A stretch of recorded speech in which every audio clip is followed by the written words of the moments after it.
श्री शिवाय दोस्तों। धतूरा भारतीय संस्कृति और धार्मिक परंपराओं में एक महत्वपूर्ण स्थान रखता है। यह औषधीय गुणों के साथ साथ आध्यात्मिक दृष्टि से भी अत्यंत असरी समझा गया है। शत्रु मुक्ति, जिसका अर्थ है कि असर या उसके द्वारा उत्पन्न समस्याओं से छुटकारा पाना, इसके लिए धतूरा विशेष रूप से उपयोगी समझा जाता है। आगे इस वीडियो में हम शत्रु मुक्ति के लिए धतूरे के उपायों, इसके धार्मिक महत्व और विधियों को विस्तार से समझेंगे।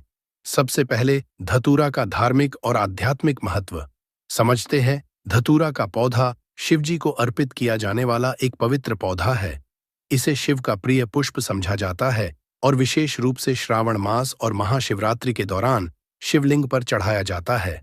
शास्त्रों में कहा गया है कि धतूरा न केवल आध्यात्मिक ऊर्जा को बढ़ाता है, बल्कि यह नकारात्मक ऊर्जा और बाधाओं को भी समाप्त करता है।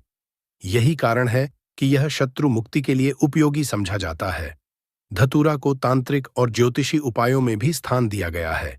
इसका उपयोग विशेष अनुष्ठानों, यंत्रों और तंत्र मंत्र में किया जाता है, ताकि शत्रु द्वारा उत्पन्न किसी भी तरह की नकारात्मकता को समाप्त किया जा सके। शत्रु मुक्ति के लिए, शत्रु को शांत करने के लिए, शत्रु का करने के लिए आज का वीडियो विशेष होने वाला है, तो वीडियो के अंत तक बने रहे भक्तों। 3 कील धतूरे में गाड़ देना। शत्रु का जादू तुरंत खत्म होगा और शत्रु रोएगा, पछताएगा, गिड़गिड़ाएगा। तो 3 कील धतूरे में गाड़कर बहुत ही छोटा सा उपाय आपको करना है और आपके शत्रु और आपके दुश्मनों से आपको हमेशा के लिए छुटकारा मिल जाएगा। ऐसा समझ लीजिए, यह 3 कील और धतूरे वाला उपाय अब आपके जीवन से शत्रुओं को निकालकर बाहर फेंक देगा और आपके शत्रुओं की सारी ताकत हो जाएगी। चाहकर भी आपके शत्रु आपका कुछ बिगाड़ नहीं पाएंगे। आपके दुश्मन और आपके शत्रु चाहे कितने भी ताकतवर क्यों ना हो, आपका बाल भी बांका नहीं कर सकते।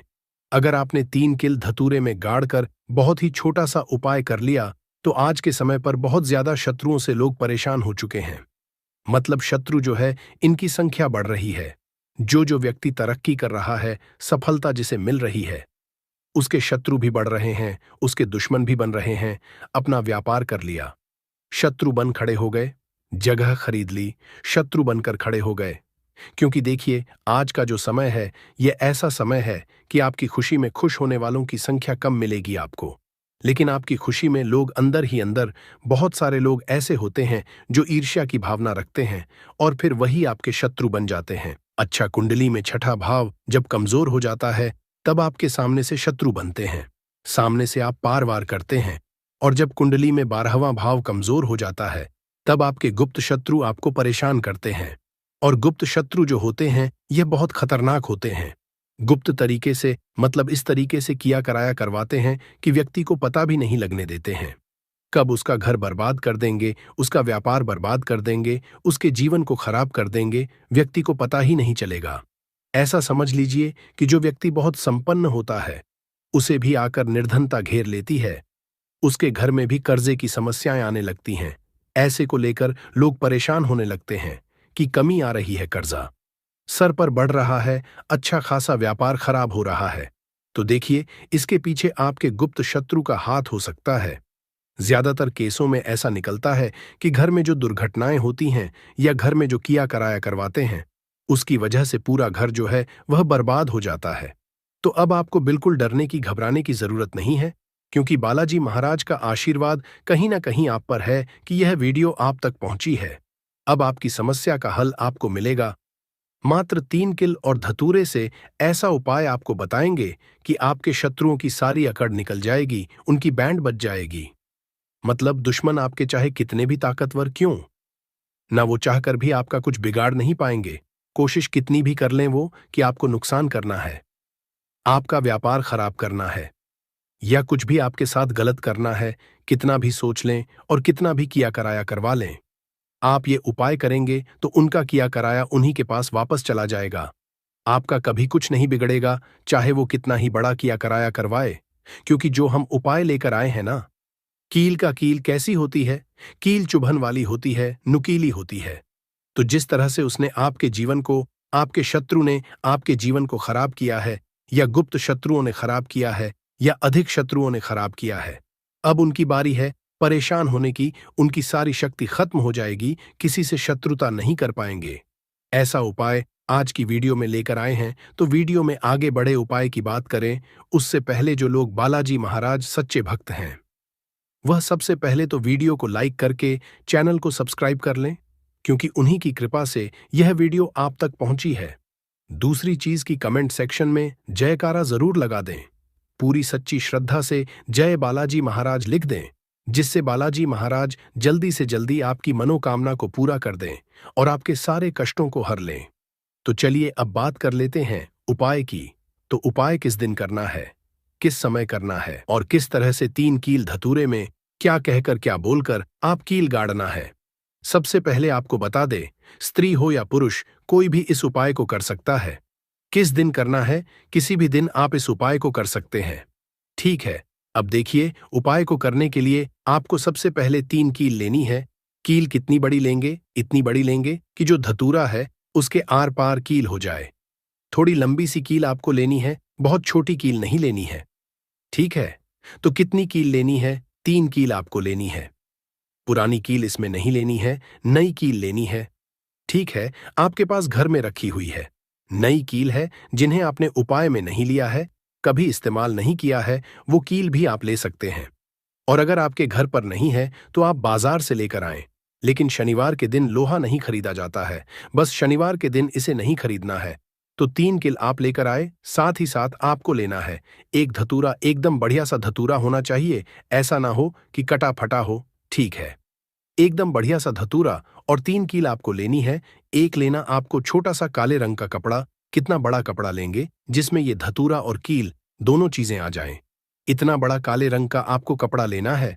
कपड़ा गोल भी ले सकते हैं, चौकोर भी ले सकते हैं, कैसे भी कपड़ा ले लीजिए, बस धतूरा उसके अंदर अच्छे से आ जाए, इतना बड़ा कपड़ा आपको लेना है। अब देखिए ये सारी चीजें लेकर आपको अपने घर के ऐसे कमरे में किसी ऐसे स्थान पर बैठना है जहां पर आकर आपको कोई रोके ना, कोई टोके ना, क्योंकि यह उपाय गुप्त तरीके से आपको करना है। क्योंकि जब भी कोई भी उपाय आप गुप्त तरीके से करते हैं या कोई टोटका गुप्त तरीके से करते हैं, वो बहुत जल्दी काम करता है। इसीलिए ऐसे कमरे में बैठे जहां आपके घर का भी कोई व्यक्ति आपको आकर टोके ना, रोके ना। ठीक है, भले ही उसको इस बारे में पता हो, लेकिन उस समय कोई आपको डिस्टर्ब ना करे, ऐसे कमरे में आपको बैठकर इस उपाय को करना है। तो आप चाहे तो दरवाजा बंद करके भी इस उपाय को कर सकते हैं। जमीन पर बैठकर आपको इस उपाय को करना है। अपना फेस सबसे पहले आपको दक्षिण दिशा यानी साउथ डायरेक्शन लेना है। सबसे पहले जो कपड़ा है काला रंग का, उसे आप जमीन पर बिछा लीजिए। फिर उसमें कील आप रख लीजिए। ठीक है, कील एक तरफ रख लीजिए, कपड़ा एक तरफ बिछा लीजिए। अब आपको क्या करना है, जो धतूरा है उसे उलटे हाथ में पकड़ना है और सीधे हाथ से कील उठानी है। इस बातों में विशेष ध्यान देना कि जो धतूरा है उसे उलटे हाथ में पकड़ना है और सीधे हाथ से कील उठानी है। और अपने शत्रु का नाम अगर पता है तो नाम बोलेंगे, अगर नाम नहीं पता है तो गुप्त शत्रु पर आपको बोलना है।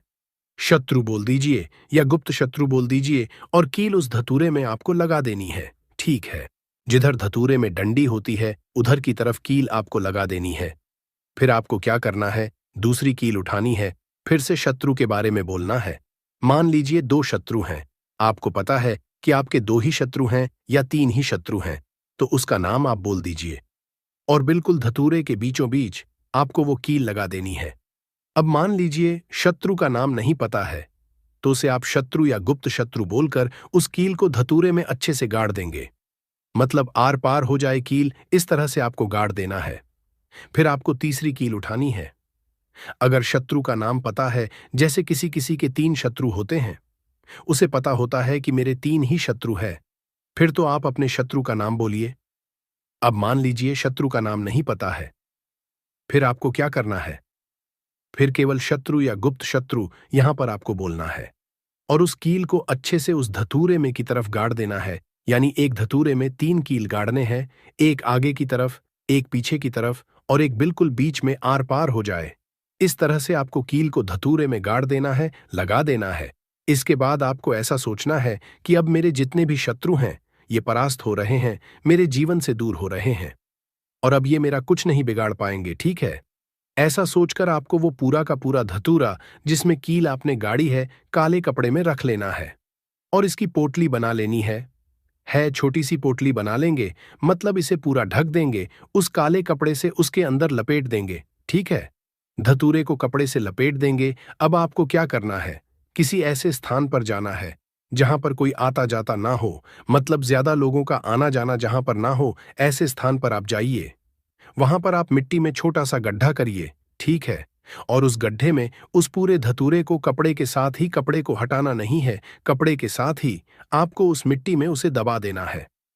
फिर अच्छे से गड्ढे को देना है और पीछे पल तक आपको बिल्कुल नहीं देखना है, सीधे अपने घर पर आ जाएंगे, ठीक है।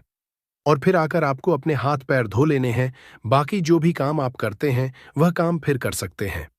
कितनी बार करना है, यह उपाय सिर्फ और सिर्फ आपको एक बार में ही इससे लाभ मिल जाएगा। एक बार ही यह उपाय करिए। किस दिन करना है, किसी भी दिन कर सकते हैं, लेकिन शनिवार का दिन, मंगलवार का दिन और अमावस्या की जो तिथि होती है, यह बहुत उत्तम है इस उपाय के लिए। बाकी तो किसी भी दिन आप इसको कर सकते हैं। ऐसा समझ लीजिए, जीवन से शत्रु ऐसे दूर हो जाएंगे कि कभी आपके जीवन में शत्रु थे ही नहीं। सारे गुप्त हो या सामने से शत्रु हो, सारे शत्रुओं की छुट्टी हो जाएगी। जब इस उपाय को आप करेंगे, सारे दुश्मन परास्त हो जाएंगे। तो जरूर से इस उपाय को करिए और अपने शत्रुओं से छुटकारा पाइए। आइए भक्तों, वीडियो के अंत में हम आपको धतूरे से जुड़े कुछ महत्वपूर्ण छोटे छोटे मगर चमत्कारिक उपाय भी बताते हैं, जिसे अपनाकर आप अपने जीवन से शत्रुओं को आसानी से दूर कर सकते हैं, अपने दुश्मन परास्त कर सकते हैं। तो वीडियो महत्वपूर्ण है, अंत तक बने रहे। पहला चमत्कारिक सरल उपाय है धतूरे का उपाय, तांत्रिक मंत्रों के साथ करना। इस उपाय के लिए आपको धतूरे के 3 फल, एक लाल वस्त्र, एक शुद्ध घी का दीपक, चंदन और पुष्प की आवश्यकता होगी भी। आप किसी भी मंगलवार या शनिवार की रात को यह उपाय करें। सबसे पहले आप एक शांत और पवित्र स्थान चुनें, उसके बाद धतूरे के 3 फलों को लाल वस्त्र में रखें और शिवलिंग के सामने रखें, क्योंकि धतूरे शिवजी को अति प्रिय है। उसके बाद मंत्र ओम नमः शिवाय, इस मंत्र का 108 बार जाप करें। इसके बाद इन फलों को बहते हुए जल में प्रवाहित कर दें, किसी नदी या नहर या तालाब में प्रवाहित करें। यह उपाय शत्रु से रक्षा करता है और उनकी नकारात्मक ऊर्जा को दूर करता है। दूसरा चमत्कारिक सरल उपाय है धतूरे का हवन करना। इस उपाय के लिए आप सबसे पहले धतूरे के पत्ते और फल ले लें, थोड़ा गुल धूप ले लें, एक कपूर और गाय का घी रख लें। फिर आप एक हवन स्थापना करें। फिर आप हवन कुंड में इन सभी को, धतूरे के पत्तों और फलों को गूगल और कपूर के साथ जलाएं। फिर आप मंत्र ओम हरि हरो हर, इस मंत्र का उच्चारण करते हुए हवन सामग्री अर्पित करें। यह हवन शत्रुओं की बुरी दृष्टि और असर को समाप्त करता है। तीसरा चमत्कारिक सरल उपाय है धतूरे का यंत्र बनाना। सबसे पहले आप एक भोजपत्र ले लें, एक धतूरे के बीज ले लें, चंदन और लाल स्याही रख लें। फिर आप एक भोजपत्र पर शत्रुनाशक यंत्र बनाएं। फिर आप इसे धतूरे के बीजों साथ लाल वस्त्र में बांधें। फिर आप इसे अपने घर या कार्यस्थल पर रखें। यह उपाय शत्रुओं के असर को निष्क्रिय करता है और आपको सुरक्षा प्रदान करता है। चौथा सबसे महत्वपूर्ण और चमत्कारिक सरल उपाय है धतूरे का शिवलिंग पर अभिषेक। सबसे पहले आप धतूरे के पत्ते और फल, गाय का दूध और शुद्ध जल रख लें। उसके बाद आप सोमवार को प्रातःकाल स्नान करके शिव मंदिर जाएं। फिर आप शिवलिंग पर पहले शुद्ध जल और दूध अर्पित करें और इसके बाद धतूरे के पत्ते और फल चढ़ाकर फिर आप इस मंत्र का जाप करें। यह उपाय शत्रुओं के असर को कम करता है और आपके जीवन में शांति लाता है। पांचवा चमत्कार एक सरल उपाय है धतूरे का ताबीज। सबसे पहले आप कुछ धतूरे के बीज और लाल धागा अपने पास रख लें। फिर आप धतूरे के बीजों को लाल धागे में पिरोकर ताबीज बनाएं। फिर आप इसे अपने दाहिने हाथ या गले में पहने। यह ताबीज नकारात्मक ऊर्जा से बचाता है और शत्रुओं के कुअसर को निष्क्रिय करता है। भक्तों, इन सभी उपाय को करते समय उपाय से जुड़ी हुई कुछ विशेष सावधानियां भी हैं जिसे जानना जरूरी है। जैसे पवित्रता का ध्यान रखें। धतूरे के उपाय करते समय मन और शरीर की पवित्रता का ध्यान रखना चाहिए। स्नान करके शुद्ध वस्त्र पहने और शांत चित्त मन से उपाय करें। अगला है सही दिन और समय का चयन करें। धतूरे के उपाय मंगलवार, शनिवार या अमावस्या की रात को अधिक असरी माने जाते हैं। उपाय का समय जिस समय आप करना चाहते हैं कर सकते हैं। अगला है मंत्रों का सही उपाय। करते समय मंत्रों का सही उच्चारण करें, अन्यथा इसका असर कम हो सकता है। अगला है धतूरे का सुरक्षित उपयोग। धतूरा जहरीला होता है, इसलिए इसे संभालते समय विशेष सावधानी बरतें, विशेषकर इसे बच्चों की पहुंच से दूर रखें। अगला है संकल्प और श्रद्धा। उपाय करते समय आपके मन में विश्वास और श्रद्धा होनी चाहिए। भक्तों, धतूरा केवल शत्रु मुक्ति के लिए ही नहीं, बल्कि अन्य समस्याओं के समाधान में भी उपयोगी है। जैसे पहला है स्वास्थ्य लाभ। धतूरा वेद में औषधि के रूप में भी उपयोग होता है। इसका उपयोग दमा, जोड़ों के दर्द और त्वचा रोगों के उपचार में किया जाता है। दूसरा है धार्मिक उपाय। पूजा और अनुष्ठानों में धतूरा सकारात्मक ऊर्जा को बढ़ाने के लिए उपयोग किया जाता है। तीसरा है तांत्रिक उपाय। तंत्र क्रियाओं में धतूरे का उपयोग बाधाओं को दूर करने और सफलता हासिल करने के लिए किया जाता है। भक्तों, निष्कर्ष यह है कि धतूरा एक पवित्र और शक्तिशाली औषधि और धार्मिक सामग्री है, जिसका सही उपयोग शत्रु मुक्ति के लिए अत्यंत हो सकता है। हालांकि इसे करते समय सतर्कता और नियमों का पालन करना आवश्यक है। श्रद्धा, संकल्प और सही विधि से किए गए उपाय न केवल शत्रुओं के असर को समाप्त करते हैं, बल्कि आपके जीवन में शांति, सुरक्षा और समृद्धि भी लाते हैं। भक्तों, सभी धतूरे से जुड़े उपाय हम आपको सरल और विस्तार से समझाने की कोशिश किए हैं। भी आपको कुछ भी ऐसा जो इसमें पूछना हो, कुछ ऐसा जो समझ में ना आया हो, तो आप कमेंट सेक्शन में पूछ सकते हैं। नहीं तो आप फिर से ध्यान से को देखकर, सुनकर समझ सकते हैं। तो इस उपाय को आप शाम के समय भी कर सकते हैं, सुबह के समय में भी आप इस उपाय को कर सकते हैं। गा हुआ है, उस पर किसी का भी कब्जा नहीं है, तो वो आप जो है बिना पूछे भी में से तोड़ सकते हो। पर किसी के घर के अंदर लगा हुआ है, तो वह उससे सकर ही 5 कनेर के फूल उसके पेड़ में से लेना। अब आपके पास 5 कनेर के फूल भी आ चुके हैं। अब दोस्तों, कनेर के फूल के साथ में क्या हमें सीधा उपाय करना है या कुछ सामग्री भी लेकर जाना है? तो देखो, कोई भी उपाय जब हम करते हैं तो सीधा हम उपाय जाकर नहीं करते हैं। उससे पहले हम भगवान शिव जी की पूजन अर्चना भी करते हैं। तो देखो, अगर यह उपाय आप सुबह के समय कर रहे, प्रातःकाल कर रहे हो, तो आप लोगों को अपने साथ में कम से कम 1 लोटा जल तो जरूर लेकर जाना ही जाना है। मंगलवार की अष्टमी का दिन रहेगा। वैसे ही माताएं बहनें अपनी पूजन सामग्री लेकर जाएंगी, तो उन लोगों के लिए कोई दिक्कत नहीं है जो प्रतिदिन शिव जी के मंदिर जाते हैं या मंगलवार के अष्टमी के दिन अपनी पूरी पूजन सामग्री लेकर जाएंगे। भाई, वो वैसे के वैसे ही लेकर जाएं। ये बात उनके लिए है जो कुछ भी लेकर नहीं जाएंगे। भाई, वो बस 1 लोटा जल तो जरूर लेकर जाएं। अगर वह इस उपाय को 5 कनेर के फूल वाले उपाय को कर रहे हैं। उसी के बाद में दोस्तों, शाम के समय की बात करें तो भाई, शाम के समय अगर आप लोग इस 5 कनेर के फूल वाले उपाय को कर रहे हो, तो अपने साथ में 1 गोल बाती का घी का दीपक जरूर लेकर जाना। जो घी का दीपक लोगे वो आटे का होना चाहिए। आटे का होने के साथ में उसके अंदर गोल बाती रखा आएगी। वो गोल बाती आप अपने हाथों से बनाओगे, ज्यादा बेहतर होगा। साथ ही में उस दीपक के अंदर जो मतलब चीज डलेगी, वो डालेगी शुद्ध देसी गाय का घी, है ना। उसके अंदर शुद्ध देसी गाय का घी ही डालना, न भैंस का डालना, न मिलावटी बाजार का घी डालना। इस बात का भी आप लोग ध्यान रखना।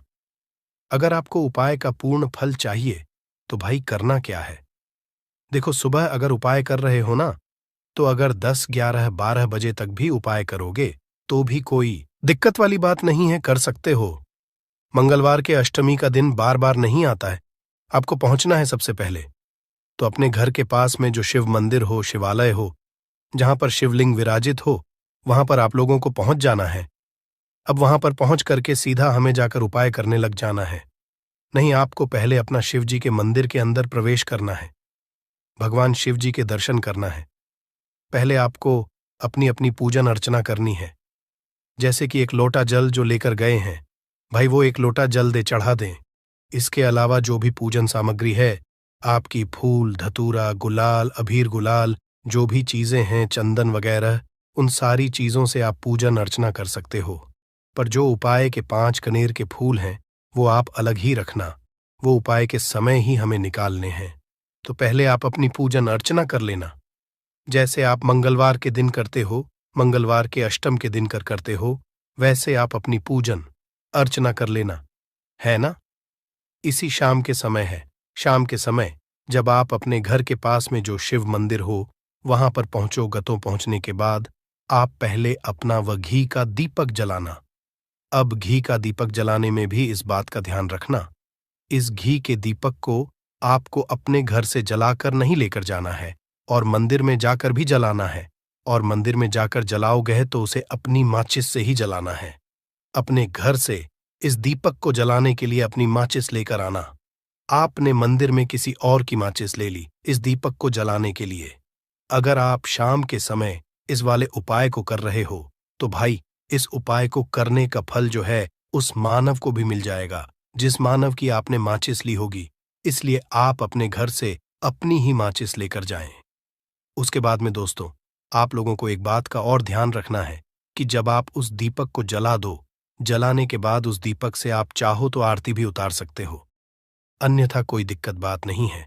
आप उस दीपक को भगवान शिव जी के इतने पास मत रखना कि भगवान शिव जी को आंच लगी। थोड़ी दूरी बनाकर ही जो है आप उस दीपक को जो है भगवान शिव जी के शिवलिंग के पास में रखना, क्योंकि अभी हम जो है भगवान शिव जी को प्रसन्न करने वाले हैं। तो इसलिए जो है भगवान शिव जी को आंच न लगे, इतनी दूरी बनाकर आप उस दीपक को रख दीजिएगा। जैसे ही आपकी पूजन अर्चना हो जाती है, आप जल चढ़ा देते हैं। सुबह के समय गए तो जल चढ़ा देते हैं, पूजन अर्चना हो जाती है।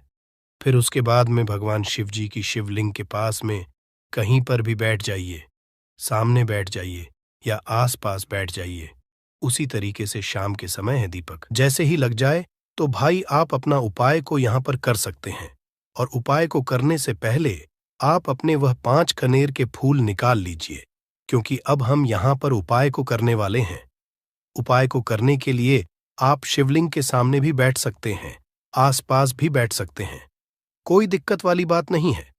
अब हमारे पास 5 कनेर के फूल हैं, तो सीधी सी बात है कि इन 5 कनेर के फूलों को हमें 5 अलग अलग जगहों पर यहाँ पर चढ़ाने हैं। अब वो 5 अलग अलग जगह कौन सी हैं वो हम आपको बताते हैं। देखिए, 5 अपने कनेर के फूल आप अपने सामने निकाल कर रख लीजिए। अब 5 कनेर के फूल में से सबसे पहला वाला कनेर का फूल आप लोग उठाइए, और पहले वाले कनेर के फूल आपको कहां पर चढ़ाना है वो आपको चढ़ाना है भगवान शिव जी शिवलिंग के ऊपर। जो गणेश जी वाला स्थान होता है वहां पर अब भगवान शिव जी के शिवलिंग के ऊपर गणेश जी वाला स्थान कहां पर होता है? भगवान शिव जी की शिवलिंग होती है, शिवलिंग की जलाधारी होती है। जलाधारी का जो राइट हैंड साइड होगा, मतलब शिवलिंग की तरफ से खड़े होकर देखना कि भगवान शिव जी का सीधा हाथ कौन सा है, राइट हैंड साइड कौन सा है। उस राइट हैंड साइड पर आपको ये पहले नंबर का कनेर का फूल समर्पित करना है, और जो फूल का खिला हुआ होगा ना, वो शिवलिंग की तरफ करके ही आप लोग जो है इस पहले नंबर के फूल को भगवान गणेश जी वाले स्थान पर समर्पित करना, जलाधारी के राइट हैंड साइड पर। अब दोस्तों निकाल लेना अपना दूसरे नंबर का कनेर का फूल है ना। अब दूसरे नंबर के कनेर के फूल को आपको कहां पर समर्पित करना है, या आपको समर्पित करना है भगवान कार्तिक जी वाले स्थान पर। अब गणेश जी वाला स्थान राइट हैंड साइड पर होता है, तो कार्तिकेय वाला स्थान लेफ्ट हैंड साइड पे होता है, जलाधारी के ऊपर है ना। तो जलाधारी के ऊपर जो लेफ्ट हैंड साइड का जो हिस्सा है वहां पर कार्तिकी जी के स्थान है। तो इस दूसरे नंबर के फूल को आप वहां पर समर्पित कर देना और भगवान से प्रार्थना कर लेना, और फूल का खिला हुआ भाग शिवलिंग की तरफ ही होना चाहिए। अब बात आती है तीसरे कनेर के फूल की, तो तीसरे कनेर के फूल को भी आपको लेना है, और इस तीसरे फूल को आपको माता अशोक चंद्र जी वाले स्थान पर समर्पित करना है। अब ये माता अशोका चंद्र जी का स्थान कहाँ पर होता है दोस्तों? ये जो स्थान होता है ये जलाधारी के बिल्कुल बीचों बीच में होता है। आपने पहला फूल भगवान गणेश जी वाले स्थान पर चढ़ाया, दूसरा फूल कार्तिकी जी वाले स्थान पर चढ़ाया। अब ये तीसरा फूल जो है इन दोनों फूलों के बीचों बीच चढ़ेगा, मतलब जहां पर माता अशोक सुंदर जी का स्थान होता है, खिला हुआ भाग शिवा की तरफ करके ही जो है इस तीसरे नंबर के फूल को आप समर्पित कर देना माता अस्कचंदी वाले स्थान पर। अब बात आती है चौथे नंबर के फूल की। तो दोस्तों, जो चौथे नंबर का फूल होगा ये आप लोगों को कहां पर समर्पित करना है? ये आप लोगों को समर्पित करना है भगवान शिवाजी की शिवलिंग के ऊपर जो एक पात्र टंगा हुआ होता है, जिससे बूंद बूंद करके जल टपकता है, जिसके अंदर शिव जी की 5 बेटियों का स्थान होता है, जयाविश, हरा, शमली और देव। उस पात्र के अंदर जो है आप लोगों को क्या करना है, ये चौथे नंबर के फूल को समर्पित करना है। अगर किसी कारणवश आपका वह पात्र जो है शिवलिंग के ऊपर जो पात्र टंग हुआ होता है, जिससे बूंद बूंद करके जल टपकता है, वह पात्र उपस्थित ना हो, तो भाग को क्या करना है कि शिव जी की 5 बेटियों का नाम लेकर जया, विष, हरा, शामली, बारी, दोतली और देव का नाम लेकर जो है इस चौथे नंबर के फूल को आपको जलाधारी के ही कटी शिवलिंग का जो कटी भाग होता है, मतलब जलाधारी के ऊपर ही जो भाग होता है ना, वहां पर समर्पित कर देना इस चौथे नंबर के फूल को, है ना। उसके बाद में दोस्तों बात करते हैं आखिरी नंबर के 5वें नंबर के फूल को, जो कि आखिरी फूल है हमारा। इस 5वें नंबर के फूल को आपको क्या करना है, अगर आपके मतलब जिस मंदिर में आप गए हो वहां पर अगर त्रिशूल लगा हुआ है, तो भाई त्रिशूल का एक मध्य भाग होगा जहां से वो त्रिशूल के तीनों भाग निकले हुए होंगे, है ना। तो आपको वो त्रिशूल का एक मध्य भाग देख लेना है। उस मध्य भाग पर आपको इस 5वें नंबर के कानर के फूल को छुआ है, स्पर्श कराना है। और स्पर्श कराने के बाद इस 5वें नंबर के फूल को आपको क्या करना है, भगवान शिवाजी की शिवलिंग के ऊपर समर्पित कर देना है। अब दोस्तों अगर वह मतलब जो है त्रिशूल ना भी हो आपके मंदिर में उपस्थित, तो आप सीधा सीधा ये जो 5वें का कनेर का फूल है या भगवान शिव जी की शिवलिंग के ऊपर समर्पित कर देना। बस ध्यान इस बात का रखना कि जो खिला हुआ भाग है फूल का, वो सामने की तरफ होना चाहिए, जलाधारी की तरफ होना चाहिए, और डंडी का जो भाग है वो शिवलिंग के पीछे की तरफ होना चाहिए। फूल की है ना, तो इस बात का आप लोगों को ध्यान रखना है। जैसे ही आप लोगों को ये 5 फूल समर्पित कर दे देते हैं, वहीं पर भगवान शिव जी के शिवलिंग के पास में बैठकर जो है हाथ विनती कर कर अपनी वह मनोकामना बोलना, जिस मनोकामना के लिए आप लोग ये वाला उपाय कर रहे हो। अपनी वह दुख और समस्या बोलना जिसके लिए आप लोग अपना ये वाला उपाय कर रहे हो। अपनी किसी भी एक मनोकामना के लिए ये वाला उपाय करना, 2-3 मनोकामना एक साथ मत बोलना। कोई भी एक मनोकामना बोल देना अपने 5वें नंबर के फूल को चढ़ाने के बाद, और चढ़ा दो तो भाई 2 मिनट भगवान शिवाजी के नाम का जाप कर लेना। उसके साथ में दोस्तों आपका ये यहां पर पूर्ण हो जाता है और आप अब भगवान शिव जी के दर्शन करके उनको धोख देकर अपने घर पर वापस जा सकते हो। इसी के साथ में दोस्तों इस उपाय को करने से आपको बहुत बहुत ही बड़ा, दोस्तों नींबू के उपाय आज से नहीं बल्कि हजारों साल से पहले से इस्तेमाल किए जा रहे हैं। जो उपाय आज हम आपको बताने जा रहे हैं, नींबू का इस्तेमाल करके उससे आप अपनी हर समस्या का समाधान पा सकते हैं।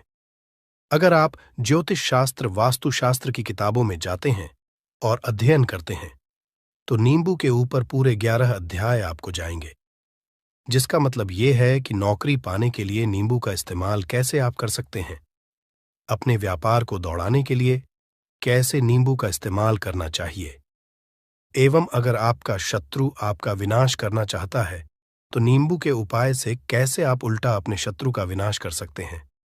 आपके घर पे नकारात्मक शक्तियां हैं, बुरी शक्तियों का वास है, इन सब को भगाने के लिए नींबू कैसे रामबाण दबा समझा जाता है, इन सब के बारे में आपको वास्तुशास्त्र और ज्योतिष शास्त्र की किताबों में मिल जाएगा। दोस्तों अगर आपका भाग्य सौ चुका है, आपके घर पर ऐसी शक्तियां आ गई हैं जिसकी वजह से आपके घर में लड़ाई होती रहती है, पति पत्नी में बनती है, तो दोस्तों आज के जो उपाय हम आपको बताने जा रहे हैं वो आपकी सारी समस्याओं का समाधान कर देंगे।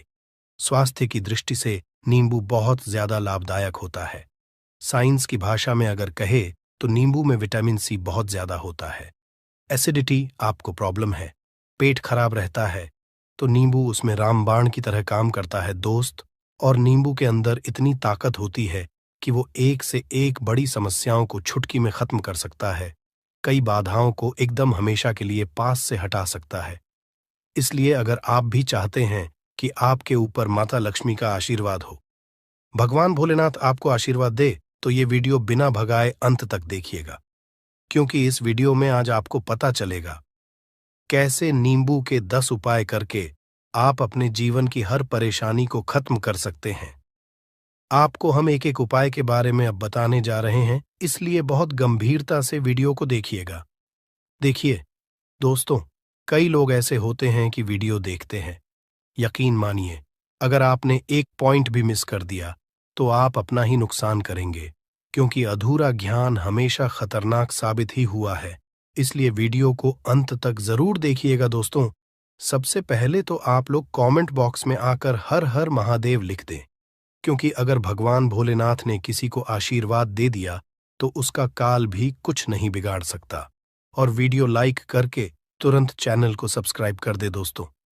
हर हर महादेव कमेंट बॉक्स में लिखना मत भूलिएगा। तो सबसे पहले, आखिर कौन से वो 10 उपाय हैं जिसके लिए हमने ये बनाया है, तो बहुत ही ध्यान से सुनिएगा। तो पहला उपाय है बुरी नजर से बचने के लिए। अच्छा, आप लोगों ने अक्सर देखा होगा, ट्रक जब चलता है, गाड़ियां जब चलती है, या छोटी दुकानें होती हैं या फिर बड़ी दुकानें होती हैं, उसमें नींबू और मिर्च टंगा हुआ होता है। इसका मुख्य कारण क्या है, आज हम आपको बता देते हैं। देखिए, कहा जाता है कि जब भी लू चलती है और आप अपनी जेब में प्याज रख लेते हैं, तब आपको लू नहीं लगती है, या जहां पर गर्मी ज्यादा होती है वहां पर रखते हैं। तो प्याज जो होता है वो गर्मी को सुख है। अगर आपका व्यापार अच्छा चल रहा है और कोई व्यक्ति आपकी दुकान पर नजर लगा देता है, आपके बिजनेस पर नजर लगा देता है, तो यकीन मानिए, एक कहावत कही गई है कि नजर से तो हरा पेड़ भी सूख जाता है। इसी तरीके से जो चलता हुआ व्यापार होता है वो तक बंद हो जाता है। अगर किसी व्यक्ति ने आपके ऊपर नजर लगा दी है, तो इसीलिए लोग क्या करते हैं कि अपनी दुकान में नींबू और मिर्ची रखते हैं।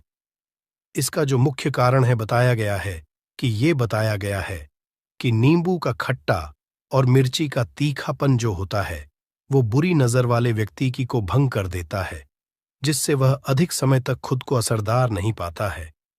यह हिंदू पुराणों में साफ साफ लिखा हुआ है, जिसका मतलब यह है कि अगर आपका व्यापार चल रहा है और आप किसी का भी बुरा नहीं चाहते हैं, और कोई व्यक्ति आपका बुरा चाहते हुए आपके ऊपर लगातार नजर लगवा रहा है, आपके ऊपर तंत्र विद्या करवा रहा है, बुरी आत्मा पीछे लगवा रहा है, और अगर आपने पहले से ही नींबू टांग रखा है, तो यह सारा प्रभाव उल्टा उसके ऊपर पड़ जाएगा और वह बर्बाद हो जाएगा।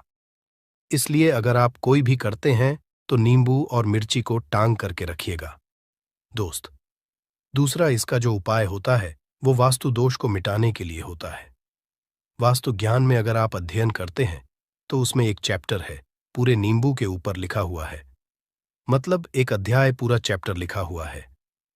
वास्तु ज्ञान की अगर आप किताब लेकर है, उसमें अध्याय नंबर 21 पे जाइए। वहां पर नींबू के बारे में साफ साफ लिखा हुआ है। जिस घर में भी नींबू का पेड़ होता है वहां पर नकारात्मक ऊर्जा कभी भी अपना सक्रियपन नहीं कर है। नींबू के आसपास का वातावरण शुद्ध रहता है। नींबू घर के वातावरण को एकदम सकारात्मक शक्तियों से भर देता है दोस्त। तो किसी व्यक्ति के घर पर अगर नकारात्मक शक्तियों का वास हो चुका है तो यकीन मानिए उसके घर कभी भी बरकत नहीं हो सकती है।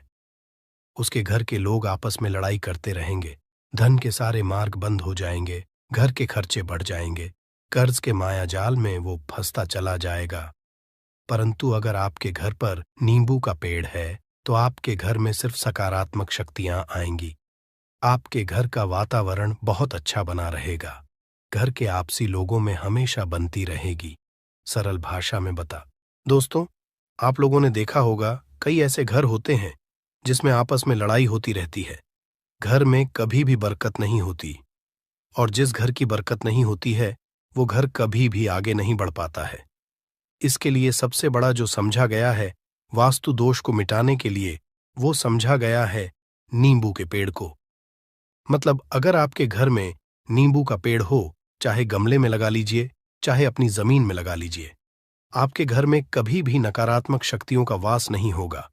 और मान लीजिए अगर आपके घर पे आपको ऐसा लगता है कि किसी ने काला जादू करवा दिया है, तंत्र विद्या आपके घर पर करवा दी है और आप लोग बहुत परेशान हो गए हैं घर की लड़ाई को देख करके, तब आपको जो बताने जा रहे हैं वो सुनिएगा। पहले तो आप लोग हो सके तो नींबू का पेड़ लगा लीजिए। नींबू तो रातों रात उगता नहीं है, इसके लिए आपको थोड़ा इंतजार करना होगा। धीरे धीरे नींबू का पेड़ बढ़ना शुरू हो जाएगा। जब जब नींबू बढ़ता जाएगा आपके घर पर सकारात्मक ऊर्जा का वास हो जाएगा। यानी कि माता लक्ष्मी का वास हो जाएगा और नकारात्मक शक्ति का अंत हो जाएगा। तो इसका दूसरा उपाय ये बताया गया है कि हिंदू पुराणों के हिसाब से कि आपको अपने घर के चारों एक एक नींबू रखना है। आपको उल्टी दिशा में, मतलब सीधी दिशा में नहीं, बाएं दिशा से 7 चक्कर मारने हैं। शनिवार के दिन करना है और ये नींबू ले जाकर कि किसी भी नदी या तालाब में बहा देना है। ये 4 नींबू अगर आप नदी और तालाब में बहा दिए, आपके घर में जो भी गलत प्रभाव था, बुरी नजर थी, तंत्र विद्या किसी ने करवा रखी थी, बुरी आत्मा थी, नकारात्मक शक्तियों का वास था, वो सब कुछ खत्म हो जाएगा। उन्हीं नींबू के साथ वो चला जाएगा। वो नींबू अपने आप इतनी ताकत रखते हैं कि वो अपने आप में उन नकारात्मक शक्तियों को रख लेते हैं और अपने साथ में बहा ले जाते हैं। इसलिए कोशिश कीजिए तालाब या बहती नदी में ही बहाइएगा। दोस्तों, नींबू का तीसरा उपाय जो है वो सफलता के लिए समझा गया है। मतलब आप लोग अगर नौकरी की तैयारी कर रहे हैं या नौकरी कर रहे हैं, आपको प्रमोशन नहीं मिल रहा है, आप लोग कर्ज के मायाजाल में फंसे हुए हैं, तो अब आपको एक एक चीज करके हम बहुत आराम से समझाने जा रहे हैं, तो बहुत ध्यान से सुनिएगा। परंतु अभी तक आपने वीडियो को लाइक नहीं किया है तो वीडियो को तुरंत लाइक कर दीजिएगा। देखिए, अगर आप बहुत मेहनत करते हैं, आपको मेहनत का परिणाम, आपको फल नहीं मिल रहा है और आप थक चुके हैं, आप नौकरी की तैयारी कर रहे हैं परंतु आपको नौकरी नहीं मिल पा रही है। आप इंटरव्यू तो देने जाते हैं परंतु इंटरव्यू में आपका सिलेक्शन नहीं होता है, तो इसके लिए वास्तु ज्ञान में साफ साफ लिखा हुआ है, आपको हनुमान जी के मंदिर में जाना है। बहुत ध्यान रखिएगा, ये मंगलवार का दिन ही होना चाहिए। जब आप लोग जाएं हनुमान जी के मंदिर में, 1 नींबू और 4 लोग हनुमान जी के में जब प्रवेश आप करें तो मैं 4 लौंग को गाड़ दें और वहां पर बैठ जाए, पालती मार के आराम से बैठ जाए और हनुमान चालीसा का पाठ करें। हनुमान चालीसा का पाठ करते हुए आपको इस नींबू को, जिसमें हमने 4 लौंग गाढ़ी हैं, उसको भगवान हनुमान जी महाराज को अर्पित कर दें। अगर आप इतना कर देते हैं तो यकीन मानिए, जो आपके ऊपर बाधाएं आई हुई थी, अगर आपका मंगल अच्छा नहीं चल रहा था, वो अच्छा हो जाएगा। नवग्रह जो आपके साथ नहीं दे रहे थे तो वो आपका साथ देना चालू कर देंगे। दुर्भाग्य जो आपके पीछे पड़ा हुआ था वो में बदल जाएगा। परंतु हनुमान चालीसा मन में पढ़िएगा, बोलकर मत पढ़िएगा। अगर आप लोग हनुमान जी महाराज के सामने जाकर इतना उपाय कर देते हैं तो यकीन मानिए, आपके जीवन में अगर आप कंपटीशन की तैयारी कर रहे हैं तो आपको नौकरी मिल सकती है। नौकरी कर रहे हो तो प्रमोशन मिल सकता है और हर तरीके की सफलता मिल सकती है, जिसके लिए आप लोग तरस रहे थे। दोस्त बात करते हैं चौथे उपाय की। अगर आपके घर में कोई छोटा बच्चा है या बड़ा बुजुर्ग है, या आप मान लीजिए और आपको नजर लग है, तो आपको क्या करना चाहिए? इसमें नींबू का बहुत ही उपयोग समझा गया है। अगर आपके घर पे कोई छोटा बच्चा है, आप हैं, या आपके घर में कोई बड़ा बुजुर्ग है और ऐसा लगता है आपको कि किसी ने नजर लगा दी है जिससे आपकी तबीयत खराब रहती है, ऐसे में 1 नींबू लीजिए और सर के ऊपर से 7 बार घुमाइए। सिर्फ 1 नींबू लेना है और ऐसे चाकू का इस्तेमाल कीजिए जिसका कभी उपाय ना हुआ हो। उस चाकू से उस नींबू को 2 भागों में काट दीजिए और इसको ले जाकर के घर के बाहर, घर से कहीं भी दूर में जमीन में गाड़ दीजिए। सिर्फ इतना कर दीजिए, जो भी आपके ऊपर नजर लगी हुई होगी वो नींबू अपने साथ उतार ले जाएगा और आपके ऊपर से वो नजर उतर जाएगी। 205वां वास्तुशास्त्र के अध्याय नंबर 31 में साफ साफ लिखा हुआ है, व्यापार के लाभ जिसमें इस्तेमाल होगा नींबू। ये एक अध्याय है जिसको अगर आप लोग पढ़ते हैं तो इसमें आप लोग ये पाते हैं नींबू का अगर आप लोग सही तरीके से उपाय करते हैं तो आपको अपने व्यापार में वृद्धि देखने को मिलेगी। देखिए अब आपको क्या है। पहले तो ये लीजिए, कई लोग व्यापार जो करते हैं उनका व्यापार जब चल रहा होता है तो कई लोग नजर लगा देते हैं, जिसकी वजह से उनका व्यापार एकदम रुक जाता है और वो थक जाते हैं कि यार अब क्या करें, अब तो हम फंस गए। तो दोस्तों, इसका बहुत सरल सा उपाय है। 1 नींबू को लीजिए, पोटली से बांध लेने के बाद और सूर्यास्त के बाद इस पोटली को अपनी अलमारी में, तिजोरी में रख दीजिए। वो भी 4 टुकड़ों में अपनी दुकान के 4 भाग में उस नींबू को रख दीजिए। आप सुबह के वक्त ये कीजिए, क्योंकि माता लक्ष्मी जी के आशीर्वाद से 4 भागों के जीवन में धन चुंबक की तरह हुआ चला आएगा। सुबह के वक्त 10 बजे 11 बजे भी कर सकते हैं, आपने कल्पना नहीं शाम को 7 बजे के बाद आपको ये वैशाख महीने के पहले अलग अलग 4 लाल कपड़ों में बांधना है और ले जाकर कि किसी भी नदी में बहा देना हासिल होगी। आप मान लीजिए इससे ये होगा कि आपकी दुकान पर किसी ने नजर लगा दी थी, आप लोग तंग आ गए थे कि आपकी दुकान चल नहीं रही थी, और अगर आप इतना उपाय कर लेते हैं नींबू के साथ तो यकीन मानिए वो जो नजर लगी हुई थी, वो जो नकारात्मक शक्तियां आपके पीछे पड़ गई थीं, वो कोसों दूर हो जाएंगी। इतना उपाय करने के बाद आपकी दुकान से हट जाती है और आपका व्यापार घोड़े की तरह दौड़ने लग जाता है। ये वास्तु ज्ञान में भी लिखा हुआ है, वास्तुशास्त्र की किताबों में भी साफ साफ लिखा हुआ है। दोस्त, अब आपको छठे नंबर की बात बताने जा रहे हैं, मतलब भाग्य को चमकाने का उपाय। मान लीजिए आपका भाग्य आपका साथ नहीं दे रहा है, आप लोग थक चुके हैं। भाग्य का साथ ना मिलने की वजह से आप लोग बहुत मेहनत करते हैं, परंतु आप लोग थक चुके हैं, मेहनत करके आपको परिणाम ठीक से नहीं मिल पा रहा है। तो यकीन मान लीजिए दोस्तों, किसी न किसी ने आपके ऊपर टोटका करवा रखा है। आप नौकरी की तैयारी करके थक चुके हैं और आपको नौकरी नहीं मिल पा रही है, और इसी तरीके की बातें हो रही हैं कि आप लोग बहुत परेशान हो गए हैं, शादी नहीं हो रही है और व्यापार नहीं चल रहा है। तो इसके लिए बहुत आसान आपको जो हम उपाय या तरीका बताने जा रहे हैं वो ध्यान से सुनिएगा। देखिए, ऐसा है कि आप लोग अगर नौकरी कर रहे हैं और आपका सिलेक्शन नहीं हो पा रहा है और व्यापार में वृद्धि नहीं हो पा रही है और घर आपका बन नहीं पा रहा है और आप लोगों को नकारात्मक शक्तियों का प्रभाव दिख रहा है, आपके अंदर का वास होता चला जा रहा है, तो सिर्फ आपको ये करना है कि एक नींबू लेना है, उसको गंगा जल से अच्छी तरीके से धो लेना है। आप लोगों को करना ये है कि इस नींबू को धोने के बाद आपको 108 बार इस मंत्र का जाप करना है। ये मंत्र है ओम श्री हनुमताई नमः। कामयाबी हासिल नहीं कर पाते और राहु केतु का भी बुरा प्रभाव पड़ता है, इसीलिए गलती कभी भी नहीं करनी ही चाहिए। सदैव स्वच्छ हाथों से ही खाना बनाना चाहिए। ऐसा करना माता अन्नपूर्णा को अति प्रसन्न करती है। दोस्तों, नंबर 2 शास्त्र में बताया गया है, जहां पर महिलाएं भोजन बनाती हैं, वह स्थान स्वच्छ ना हो तो राहु केतु का बुरा प्रभाव पड़ता ही है। साथ ही क्षण भी रुष्ट हो जाते हैं। ऐसे घरों में कमाने वाले व्यक्ति पर बुरा असर होता है, पूरा हर धीरे धीरे निर्धनता का शिकार होता चला जाता है। इसीलिए घर सदैव साफ सुथरा रखना चाहिए और गंगा जल से छिड़काव जरूर करना चाहिए। ऐसा करने से माता अन्नपूर्णा आकर्षित होती है और आपको आपके हर कार्य में कामयाबी मिलेगी। साथ ही उसके परिवार के हर सदस्य को उनके काम में कामयाबी मिलती है। नंबर 3, दोस्तों, अपने घर में धारदार चीज नहीं रखनी चाहिए। इससे परिवार में तनाव बढ़ता है और झगड़े आदि होने लगते हैं। ऐसे में रसोई घर में 1 या 2 से ज्यादा चाकू छुरी नहीं रखने चाहिए, ऐसे जिसका आप उपाय नहीं करते हैं, परंतु आपने अब तक रसोई घर में उसे रखा हुआ है, तो ऐसे ही बेकार परिधारदार वस्तुओं को तुरंत ही बाहर कर देना, क्योंकि ऐसी चीजें घर में रखने से नकारात्मकता आकर्षित होती है। इससे काफी बुरा प्रभाव पड़ता है। नंबर 4, रसोई घर के सामने जूते, चप्पल, झाड़ू, पोछा कभी भी नहीं रखना चाहिए।